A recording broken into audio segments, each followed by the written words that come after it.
An unforeseen complication could result in my family becoming homeless. My parents worked really hard to put me through school, and I felt too ashamed to let them know what was going on. I didn't know where to turn, but I needed to get out. I got to help others even when I couldn't help myself. For the first time in years, I was getting A's again. What do you like? What matters to you? What makes you happy? What gives you a purpose? Hi, my name is Nguyen, and I'm a rising sophomore at the University of Southern California. And I'm here to talk a bit about how I got into USC. I immigrated to the US with my family at the age of 3, and we arrived without access to resources that would help us navigate an unfamiliar country. As a result, my family's time in America has been a constant struggle of overcoming obstacles only to be met with new challenges.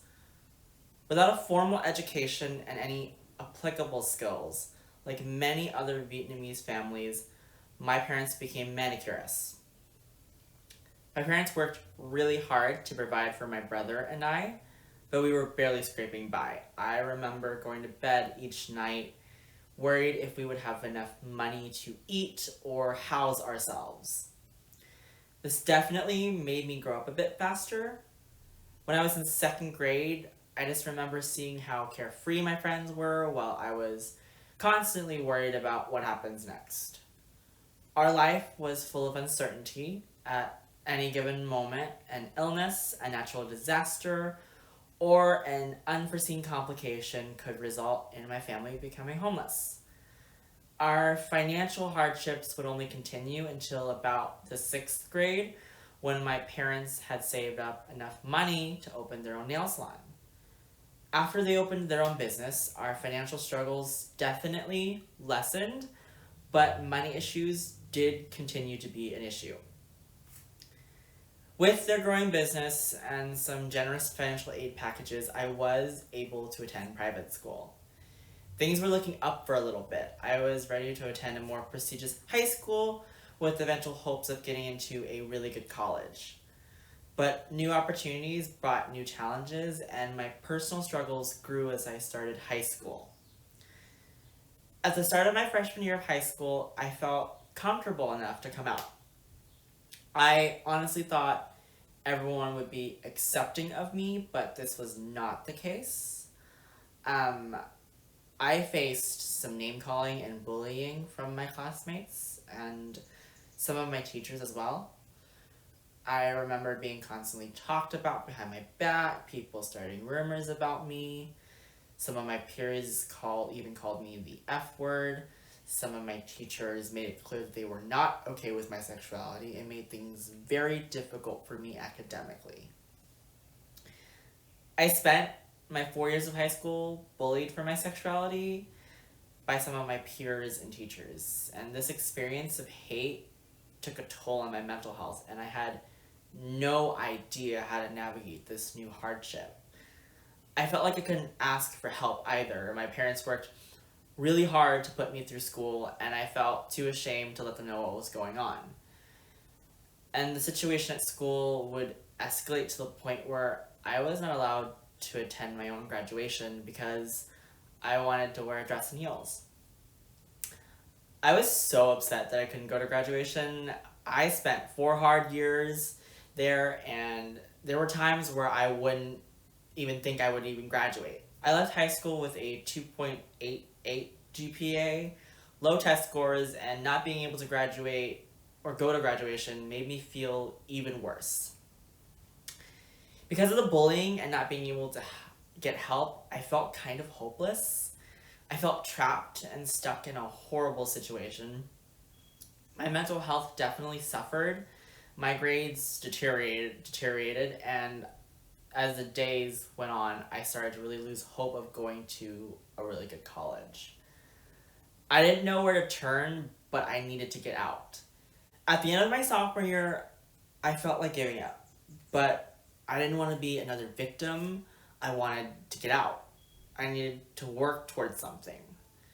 The typical way to college success or happiness wasn't going to work for me, so I decided to try to find my own path to success.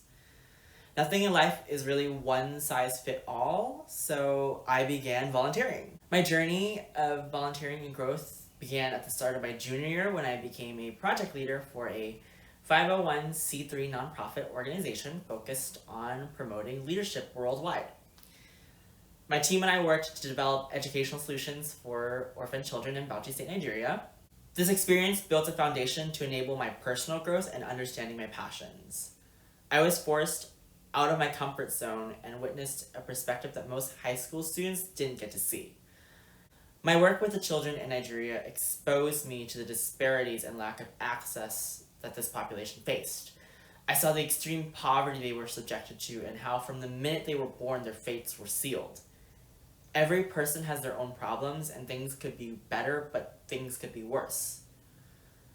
I volunteered with more youth organizations in my free time, giving whatever I could to help others, and let me tell you, it felt great. Volunteering gave me a break from the darkness I faced at school every day, and I finally found an escape from all the bullying at school. I got to learn about myself and others in ways I had never imagined. I got to help others even when I couldn't help myself. This definitely empowered me. I finally felt like I had a purpose. It cleared my mind and gave me hope. I decided that I would spend my career doing this type of work, expanding equity for marginalized communities across the globe, and I'm still pursuing that goal today. So with this newfound passion, I felt really good about where I was going in life. I was beginning to feel comfortable with the different approach I was taking to getting into school. I was making myself happy for the first time in a while. When it came time for me to go to school, I decided I was going to take a different approach than everyone else. I decided to take a gap year and work full-time for the organization that kickstarted my passion. I spent the next year working on myself while helping others in the process. It was an incredibly rewarding year. I learned about myself and others, and while it was an unconventional approach, it was my approach. I don't think I would have done it differently. So when it was time for me to go to college next fall, I enrolled in Loyola University in Chicago. Once I got there, I had a plan. I still had ambitions of getting into a better college, so I set my sights on transferring. I knew my high school grades would drag me down, so I focused all of my energy on my schoolwork. For the first time in years, I was getting A's again. I finished the second semester of my freshman year with a 4.0 GPA and a 3.9 cumulative GPA. I applied to all the schools I could, and I'm proud to say that in the spring of next year, I will be attending the University of Southern California, which is ranked in the top 25 best colleges in the country. High school me was ready to give up. I was ready to throw in the towel. I allowed others to define how far I would go and what I was capable of. But I made the realization that your path, your journey is unique to you. You don't have to be like everyone else. And this really led me to where I am today. So some advice that I would have for you from what I've learned from my own journey is, first, find your passion. Things in my life may seem tedious and not worth doing so. That's probably because you don't have the passion for it. What do you like? What matters to you? What makes you happy? What gives you a purpose? The second thing I would say is, when facing a problem that seems insurmountable, assess your situation, assess your resources, and based off of those things, create your own plan. These resources could be organizations or people in your life. Utilize those resources to reach your goal. Your plan is just that, yours. It's no one else's. Make one that works for you and follow it with action. You can do anything if you do it your way. For me, it wasn't really the organizations that I worked with that gave me a purpose. More so, it was the opportunity to learn more about myself. Find those people that can give you guidance and look for opportunities that might force you to grow. Those opportunities don't have to be similar to mine. You could travel and experience different cultures, care for your family and take time to reflect, or work for a year and save up for college. Whatever it is, make sure that it's broadening your perspective and allowing you to grow. Finally, I want you to know that sometimes it's okay to not be okay. In high school, when I was struggling, I felt like a failure. Other people seemed to be put together and perfect. My classmates seemed to have perfect grades and perfect test scores and clear-cut paths to success. I compared myself to that, and I shouldn't have. It's normal to struggle. Everyone has their own unique battles to fight every single day.